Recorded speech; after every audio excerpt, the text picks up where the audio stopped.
Hi student, GIT का online class में आप सबका स्वागत है। और आज की क्लास में हम लोग जानेंगे सीएसएस के बारे में। क्योंकि पिछली क्लास तक हम लोग पढ़े थे एचटीएमएल कि एचटीएमएल क्या होता है, उसमें कई सारे जो एलिमेंट्स दिए गए तो उनका क्या जो यूज होता है, कैसे हम काम करते हैं एचटीएमएल पे, ये हम लोगों ने जाना था पिछली क्लास में। और आज की क्लास से हम लोग जानेंगे सीएसएस के बारे में।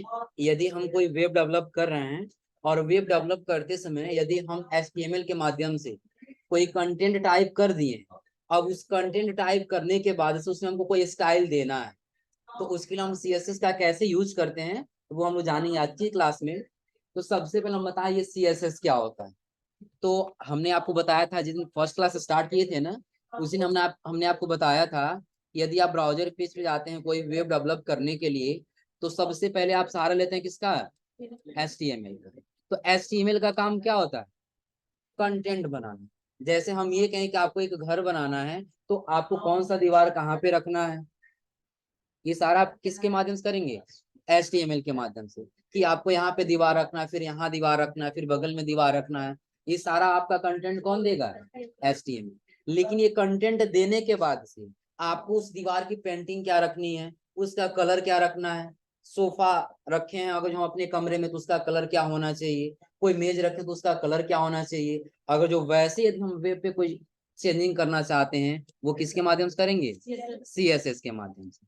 कि एक हम वेब डेवलप कर दिए, और वो वेब डेवलप करते समय जो हम कंटेंट टाइप किए हैं, उस कंटेंट की क्या फॉर्मेटिंग होनी चाहिए, क्या कलर होना चाहिए, क्या उसका अलाइन होना चाहिए, ये सारा हम किसके माध्यम से डिफाइन करते हैं? सीएसएस के माध्यम से। और जब हम सीएसएस के माध्यम से सारा उसका कर लेते हैं स्टाइल, तो हम आते हैं किसमें? जेएस में, यानी कि जावा स्क्रिप्ट। तो जावा स्क्रिप्ट का काम क्या होता है? फंक्शन देना। क्या देना? फंक्शन देना, एरर चेक करना, कोई काम बताना, ये सारा हम किसके माध्यम से करते हैं? जावा स्क्रिप्ट। तो फिलहाल अभी हमको समझना है क्या? सीएसएस।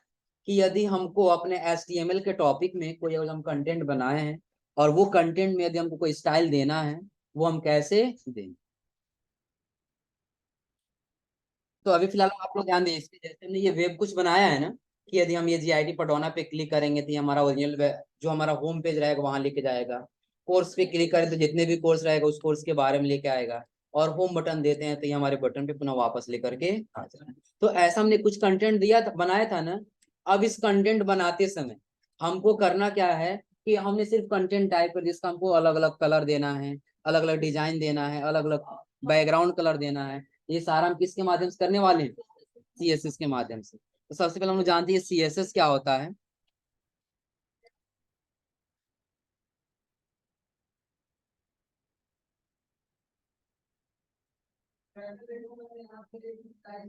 अच्छा देखिए, सबसे पहले आप कह रहा है क्या, व्हाट इज सीएसएस? सीएसएस क्या है? तो सीएसएस तो शॉर्ट नेम लिखा है ना। अब कह रहा है सीएसएस का पूरा नाम क्या होगा? Cascading styles. यानी कि जो हम जाएंगे सीएसएस का फुल फॉर्म, तो सीएसएस का फुल फॉर्म क्या होगा? Cascading styles. फिर आगे कह रहा है क्या, यह एक कंप्यूटर भाषा है जिसका इस्तेमाल वेबसाइट को सुंदर और आकर्षक बनाने के लिए किया जाता है। कि सीएसएस ही एक ऐसा मात्र हमारा क्या है, एस कंप्यूटर लैंग्वेज है जिसके माध्यम से हम अपने वेबसाइट को सुंदर और आकर्षक बना सकते हैं। फिर कह रहा है यहाँ पे कि सीएसएस का इस्तेमाल डिजाइनिंग के लिए किया जाता है, और कह रहा है यह एचटीएमएल वेबसाइट को बहुत ही ज्यादा सुंदर और आकर्षक बना देता है। कि यदि हम ये कहें कि हमने एचटीएमएल के माध्यम से कोई कंटेंट बना दिया, या हम एक घर बना रहे हैं, हमने उसका दीवार लगा दिया, लेकिन उस पर क्या कलर होना चाहिए, क्या कलर नहीं होना चाहिए, हमने उस पर डिसाइड नहीं किया, तो क्या वो घर सुंदर दिखेगा? नहीं दिखेगा। लेकिन वही हम क्या करें, अलग अलग स्टाइल दे दें, अलग अलग कलर दे दें, अलग अलग उसमें डिजाइन बना दे, तो वो बिल्कुल सुंदर और आकर्षक दिखेगा। वही काम सीएसएस का भी होता है हमारे वेब डिजाइनिंग पे। कि एचटीएमएल के माध्यम से हमने क्या किया, एक वेबसाइट तो बना दिया, लेकिन उस वेबसाइट के अंदर हमको यदि कोई डिजाइनिंग करना है, वो हम किसके माध्यम से करेंगे? सीएसएस। और सीएसएस का काम क्या होता है, कि हमारे एचटीएमएल के पेज को क्या करता है? बहुत ही आकर्षक और सुंदर बना देता है।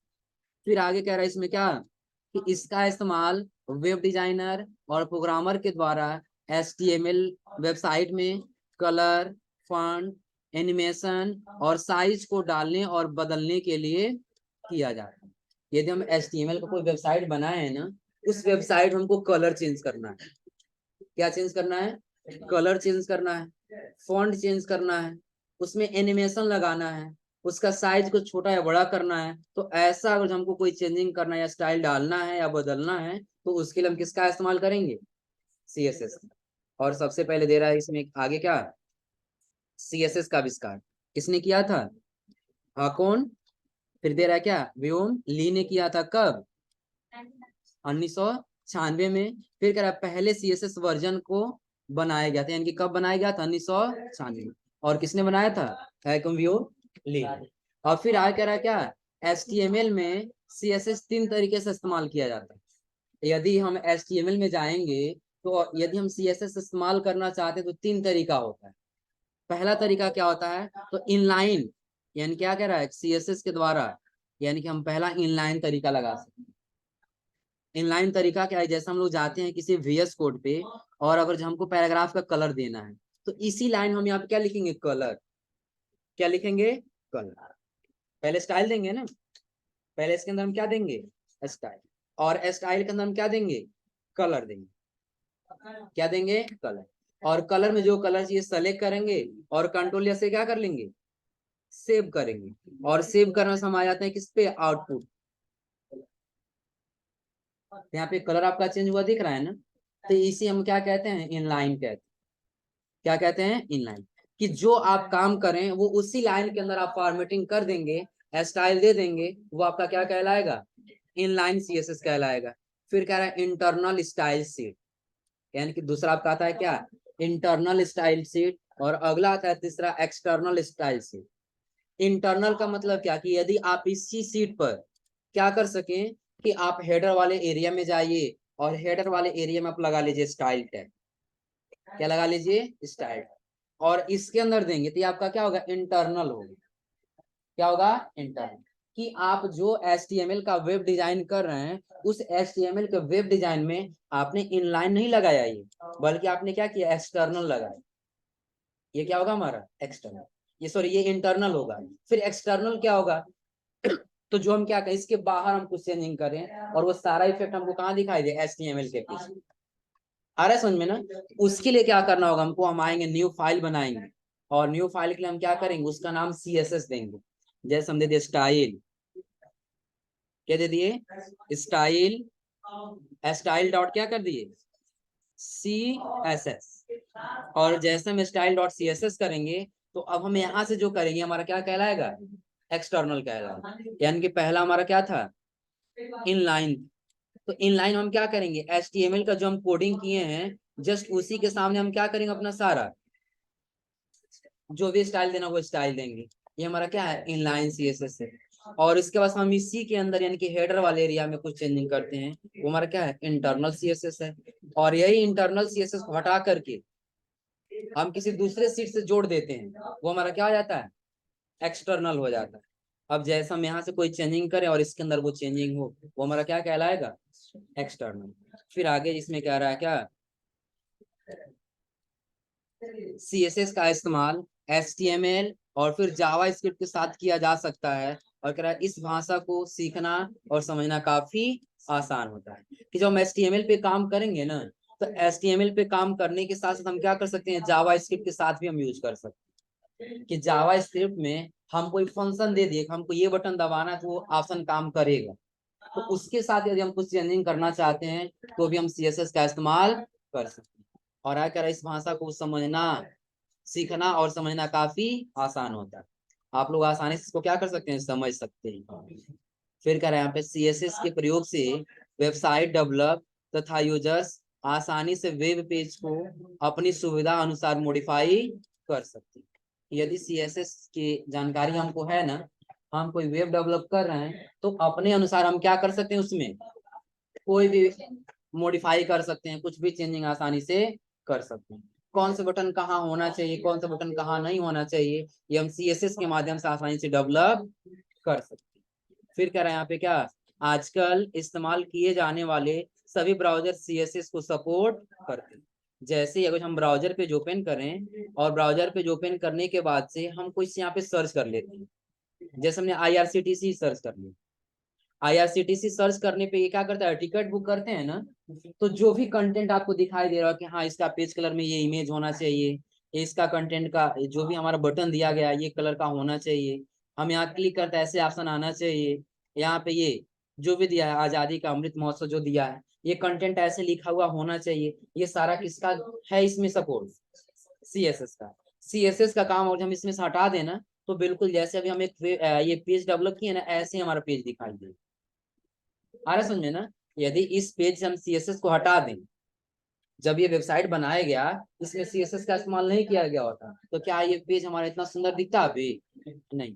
कैसे दिखता? तो जैसे अभी हमने ये क्रिएट किया बिल्कुल ऐसे ही दिखता नॉर्मल, कोई इसमें चेंजिंग नहीं दिखता। लेकिन जैसे इसमें सीएसएस का इस्तेमाल हुआ है तो ये पेज बिल्कुल सुंदर और आकर्षक आपको यहाँ पे दिखाई दे। पहले हम आते हैं फिर इसमें। अब हम कह रहा है क्या टाइप्स ऑफ सीएसएस। सीएसएस कितने प्रकार के होते हैं? 3 प्रकार के, जो कि अभी हमने आपको बताया। टाइप्स ऑफ सीएसएस यानी कि इंटरनल, एक्सटर्नल और इनलाइन। अब सबसे पहले दे रहा है इनलाइन सीएसएस।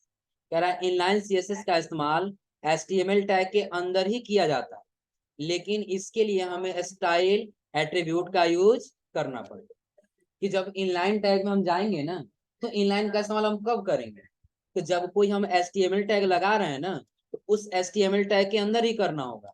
लेकिन इसके साथ साथ हमको एक एट्रीब्यूट लगाना होगा, कौन सा? स्टाइल। हम यहाँ पे आएंगे, स्टाइल लगाएंगे। कौन सा टैग लगाना होगा हमको? स्टाइल टैग लगाना होगा। और स्टाइल के अंदर आपको जो भी देना है पोजीशन, टॉप, जो भी आपको कलर, बैकग्राउंड कलर, जो भी चीज देना है यहाँ पे सेलेक्ट करेंगे और कंट्रोल एस क्या करेंगे? सेव। और जाके आउटपुट चेक करेंगे तब आपको दिखाई दिख रहा है ना? ये आपका कौन सा है? पहला इनलाइन। पहला क्या है? Inline CSS. और जैसे इनलाइन सीएसएस के बाद जाएंगे तो आपको मिलेगा इंटरनल सीएसएस। इंटरनल सीएसएस क्या कह रहा है? इंटरनल सीएसएस लिखने के लिए हमें स्टाइल टैग को क्रिएट करना पड़ता है, क्योंकि बिना स्टाइल टैग के इंटरनल सीएसएस नहीं लिख सकते। उसके क्या कह रहा है? क्या हमें स्टाइल टैग को हेड टैग के अंदर लिखना होता है। कि जब हम वीएस कोड में आते हैं हमारा स्टाइल टैग कहाँ लगाना होगा? इस हेड टैग के अंदर ही लगाना होगा। इसके बाहर हम लगाए तो कोई काम नहीं करेगा। तो हेड टैग के अंदर, हेड टैग के अंदर वो क्या लगाना होगा? Style tag. अब इस टैग के अंदर ही हम कोई चेंजिंग कर पाएंगे, इसके बाद बिना हम कोई चेंजिंग नहीं कर पाएंगे। ये सारा हमारा क्या होता है? सीएसएस होता है। अगला कह रहा है एक्सटर्नल सीएसएस। एक्सटर्नल क्या है? तो कह रहा है एक्सटर्नल सीएसएस लिखने के लिए हमें अलग से एक फाइल क्रिएट करना होता है। क्या करना होता है? अलग से एक फाइल क्रिएट करना होता है। और फिर आगे कह रहा है क्या कि जब भी एक्सटर्नल सीएसएस की फाइल क्रिएट करते हैं तो सीएसएस फाइल का एक्सटेंशन डॉट सीएसएस देना होगा। जैसे कि अभी हमने एक क्रिएट किया है, यहाँ पे दिख रहा है ना? यदि हम इसको डिलीट कर दें, हम इसको क्या कर दें यहाँ से डिलीट, हमको एक नया फाइल बनाना होगा। उसके लिए कहाँ जाएंगे? New file. आपको जो भी नाम देना होगा, जैसे हमने नाम दे दिया क्या? स्टाइल। स्टाइल को इसका एक्सटेंशन आपको क्या देना होगा? तो डॉट सीएसएस। जब आप डॉट सीएसएस देंगे तभी ये प्रॉपर वर्क करेगा, अन्यथा ये प्रॉपर वर्क नहीं करेगा। यानी कि आपने एचटीएमएल का पेज अलग बनाया और स्टाइल का पेज आपने अलग बनाया। आप जो भी यहाँ पे स्टाइल देंगे वो आपके एचटीएमएल के पेज पे यहाँ पे चेंजिंग होता हुआ दिखाई देगा। वो आपका कौन सा माना जाएगा? External CSS. ये क्लियर हो रहा है सबको ना? यदि पूछा जाए कि एचटीएमएल में यदि हम कोई भी सीएसएस करने आते हैं तो कितने टाइप के होते हैं? कौन कौन सा? इनलाइन, इंटरनल और एक्सटर्नल। इनलाइन का मतलब कि एचटीएमएल के टैग के अंदर ही करना होगा। और इंटरनल का मतलब क्या होगा? हेड टैग के अंदर करना होगा। और एक्सटर्नल का मतलब क्या होगा? अलग से हमको एक नया फाइल बनाना होगा और उसका एक्सटेंशन हमको क्या रखना होगा? डॉट सीएसएस रखना। क्लियर सबको ना? इनका क्वेश्चन क्या है? यदि हम यहाँ से वीएस कोड में आ जाते हैं ना तो हमने एक फाइल बना लिया, कौन सा? Style dot CSS. जब हम यहाँ पे आए तो हमको स्टाइल नहीं लगाना है, क्योंकि हमारा सीएसएस स्टाइल के लिए ही है। तो पहले हमको करना क्या होगा? जो हमारा ये इंडेक्स डॉट एचटीएमएल का जो पेज है ना, इस पेज से हमको ये पेज क्या करना होगा? लिंक करना होगा। पहले क्या करना होगा? लिंक। ताकि हम इस पेज पे कोई काम करें तो हमारे इस पेज पे ऑटोमेटिक चेंज होता हुआ दिखाई। उसके लिए हम लिंक करेंगे। इसमें एचटीएमएल हमको टैग लगा, ये स्टाइल टैग लगाने की आवश्यकता नहीं। आ रहा समझे ना? पहले नोट करिए फिर आगे बताते हैं। एक चीज ध्यान दीजिए, आज आप सभी लोग इतना पढ़ के आइएगा और अगली क्लास में ये नहीं कि हाँ ये बताना पड़े कि हाँ यहाँ पे इनलाइन लगेगा, तो यहाँ पे एक्सटर्नल, तो यहाँ पे इंटरनल लगेगा। अभी तुम सो गए थे। समझ लीजिए, पहला हमने आपको बताया इनलाइन। इनलाइन हमने क्या बताया कि जब आप वीएस कोड में आएंगे, तो वीएस कोड में जब आप एचटीएमएल में कोई क्या करेंगे, कंटेंट बनाएंगे, तो एचटीएमएल टैग के अंदर ही आपको क्या लगाना होगा, स्टाइल एट्रीब्यूट लगाना होगा, और इस स्टाइल एट्रीब्यूट के अंदर ही आपको वो चेंजिंग करना होगा। ये आपका क्या है, इनलाइन सीएसएस। ये कौन सा सीएसएस है, इनलाइन।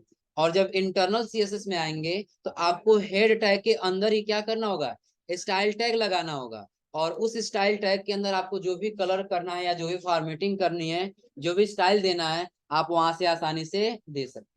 और अगला हमने आपको बताया एक्सटर्नल। एक्सटर्नल में हमने आपको क्या बताया कि आपको अलग से एक फाइल क्रिएट करना होगा। अलग से क्या करना होगा, एक फाइल क्रिएट करना होगा, जिसका नाम हमने क्या दिया, स्टाइल, लेकिन उसका एक्सटेंशन हमने क्या दिया है, डॉट सीएसएस। कि आप जब एक्सटर्नल बनाए तो उसके लिए आपको एक अलग फाइल लेना होगा, और फाइल अलग लेने के साथ साथ आपको उसका एक्सटेंशन नेम क्या रखना होगा, डॉट सीएसएस रखना होगा। डॉट सीएसएस को छोड़ करके आप कोई और नाम रखें तो प्रॉपर काम नहीं करे। तो आज आप लोग इतना ट्राई करिएगा।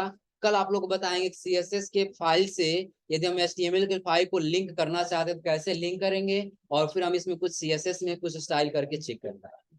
तो आज के लिए बस इतना ही। आज आप लोग इतना पढ़ के आइएगा।